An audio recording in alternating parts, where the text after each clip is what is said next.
మిత్రులారా అందరికీ నమస్తే. జాతరలు, పండగలు మన ఆచార వ్యవహారాలను కంటిన్యూ చేయాల్సిందే. ఖచ్చితంగా దీపావళి చేసుకున్నామంటే గ్రీన్ దీపావళికి వెళ్ళాలి. ఆ విధంగా ముందుకెళ్ళాల్సిన అవసరం ఉంది. మన మన ఆచార వ్యవహారాలను మనం గౌరవించుకుంటూ ముందుకు పోవాలి. మన పండగల్ని, మన జాతరల్ని, మన ఉత్సవాల్ని వాటిని కొనసాగించుకుంటూ ముందుకు పోవాల్సిన అవసరం ఉంది. దాంతోని పాటు ప్రకృతిని, పర్యావరణాన్ని పరిరక్షించుకోవాల్సిన అవసరం ఉంది. దానికి సంబంధించి అటు ప్రభుత్వం, ఇటు అధికారులు, ఎన్‌జీఓలు కలిసి పనిచేసి ఒక మంచి నిర్మాణం వైపు అడుగులు వేయాల్సిన అవసరం ఉన్నది. ముఖ్యంగా తెలుగు రాష్ట్రాల్లో కొన్ని నిర్దిష్ట రోజులలో జాతరలు జరుగుతూ ఉంటుంటాయి. ఉత్సవాలు జరుగుతూ ఉంటుంటాయి. ఉదాహరణ సంక్రాంతి పండుగ 3 రోజులు జరుగుతూ ఉంటది. ఇది సంక్రాంతితో మొదలైతే సంవత్సరం పొడుగుతా సంవత్సరానికి 12 నెలలుంటే 12 నెలల పాటు జాతరలు జరుగుతూ ఉంటాయి. ఈ జాతరలో 3 రకాలైన జాతరలుగా మనం విభజించవచ్చు. ఒకటి గిరిజన ప్రాంతాల్లో జరిగే గిరిజన తరహా జాతరలు, రెండవది మైదాన ప్రాంతాల్లో జరిగే ఒక రకం జాతరలు, మూడవది సముద్ర తీర ప్రాంతాల్లో జరిగేటువంటి జాతరలు. ఇట్లా 3 రకాలుగా మనం విభజించవచ్చు. పెద్దలారా, మిత్రులారా, ఈ జాతరలు 3 రోజుల నుంచి 10 రోజుల దాకా జరుగుతూ ఉంటాయి. ఇవి రాష్ట్రాల పరిధిలో కొన్ని గ్రామీణ ప్రాంతాలకు సంబంధించింది, కొన్ని ఒక గ్రామానికి సంబంధించినవి, కొన్ని 3 గ్రామాలకి, కొన్ని 5, 10, 20, 30, 50, 100 జిల్లా, రాష్ట్రేతర, జాతీయ స్థాయి జాతరల దాకా జరుగుతూ ఉంటుంది ఆయా పరిధిని బట్టి. ఇది పరిస్థితి. పెద్దలారా, మిత్రులారా, నాగాబో జాతర కానీ, బోనాల పండుగ తీసుకున్నప్పుడు రాష్ట్ర వ్యాప్తంగా జరుగుతూ ఉంటుంది. ఉత్తరాంధ్రలో మన శ్రీకాకుళంలో వత్సల వలస రాజులమ్మ శని ఆదివారాల్లో జరుగుతుంది. సంవత్సరానికి ఒకసారి జరుగుతాయి. అట్లా విధంగా ఉంటుంది. విజయనగరం పైడి తెల్లమ్మ సిరి మహోత్సవాలు జరుగుతూ ఉంటాయి. శంబర పొలమమ్మ యాత్ర, రాజాం పైడిపల్లి అమ్మవారి జాతర ఇట్లా జరుగుతూ ఉంటుంటాయి విజయనగరం జిల్లాకు వచ్చినప్పుడు. చీపురుపల్లి కనక మహాలక్ష్మి అమ్మవారి యాత్ర, కమ్మసిగడాల మహాలక్ష్మి యాత్ర, నోకాలమ్మ, ఈ జాతరలు జరుగుతూ ఉంటుంటాయి. ఇంకా కళింగాంధ్ర అంతటా కూడా జగన్నాథ రథయాత్రలు జరుగుతూ ఉంటుంటాయి. ఇక మధ్య ఆంధ్రప్రదేశ్ సంబంధించి భీమవరం మావళమ్మ జాతర జరుగుతూ ఉంటుంది పెద్ద ఎత్తున. ఇక ఏలూరుకు సంబంధించి గంగమ్మ పోతురాజు జాతర పెద్ద ఎత్తున జరుగుతూ ఉంటుంది అనేది ఈ సందర్భంగా నేను తెలియజేసుకుంటా ఉన్నాను. దాంతో పాటుగా నెల్లూరు ప్రాంతంలో రొట్టెల పండుగ పెద్ద ఎత్తున ఘనంగా జరుపుతారు. రాయలసీమ ప్రాంతంలో తిరుపతి గంగమ్మ జాతర, దేవరగట్టు జాతర, అహోబిలం, పారువేట ఉత్సవం ఇవన్నీ పెద్ద ఎత్తున జరుగుతాయి. పారువేట అనేది దసరా పండుగ జరుగుతుంది. ఇక శ్రీకాళహస్తికి సంబంధించి వచ్చినప్పుడు 7 గంగల జాతర అనేది చాలా ఫేమస్. చాలా రోజులు జరుగుతుంది. ఈ టీటీడీ తిరుమల తిరుపతి దేవస్థానం వాళ్ళు బ్రహ్మోత్సవాలు చేస్తారు. శ్రీముఖలింగం ఇది పెద్ద ఎత్తున కార్యక్రమం.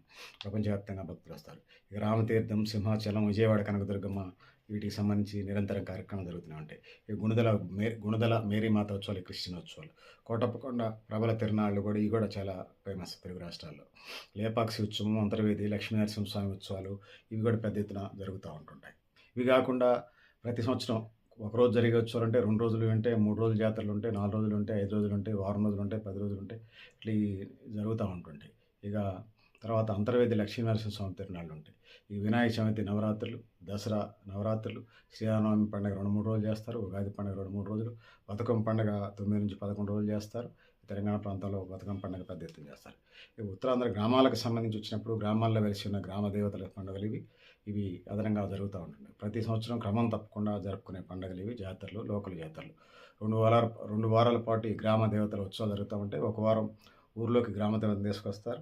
2వ వారం వనం నుంచి మళ్ళీ ఊరు నుంచి వనం గుడికి సాగనంపుతారు. దీనికి సంబంధించి హడావుడి ఏంటంటే కొడుకులు, కోడళ్ళు, కూతుర్లు, అల్లుళ్ళు, మనవళ్ళు, మనవరాళ్ళు, బంధువులు, మిత్రులు అందరూ వస్తారు. ఆ విధంగా ఈ పండుగను జరుపుకుంటూ ఉంటాం. చలమాది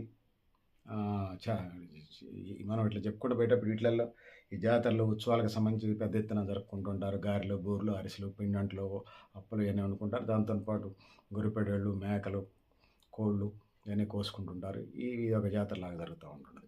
వీటితో పాటు అగ్నిగుండాలు ఉంటుంటాయి. దీంతో పాటు అనేక కళా సాంస్కృతిక కార్యక్రమాలు, జానపదాలు, నృత్యాలు, పౌరాణిక నాటకాలు, కల్చరల్ యాక్టివిటీస్, మండపాల్లో టపాసులు కాల్చడం, సాంస్కృతిక కార్యక్రమాలు పెద్ద ఎత్తున జరుగుతుంటాయి. వివిధ రూపాలలో ఫిల్మ్ స్టార్లు కూడా వచ్చిపోతుంటారు. ఇక గాలి, నీరు, ఆహారం కలుషితం కాకుండా ఉండాలి. మైకులు, డీజేలు, సెట్టింగ్స్ ఇవన్నిటిని జాగ్రత్తగా ఉండాలి. దుర్గంధం వ్యాపించకుండాలి. పారిశుద్ధ్యాన్ని పాటించాలి.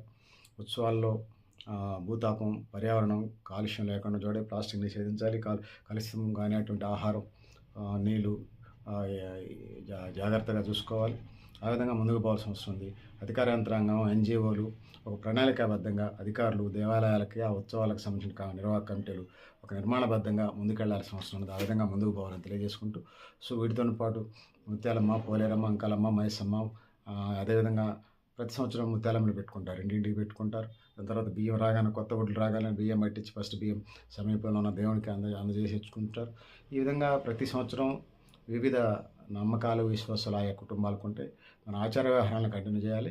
సో కంటిన్యూ చేసుకుంటూనే ప్రకృతిని, పర్యావరణాన్ని వీటన్నిటిని మనం కాపాడుకుంటూ ముందుకెళ్లాల్సిన అవసరం ఉంది. వినాయక చవితికి సంబంధించి వచ్చినప్పుడు మట్టి వినాయక గణపతులు వాడాలి.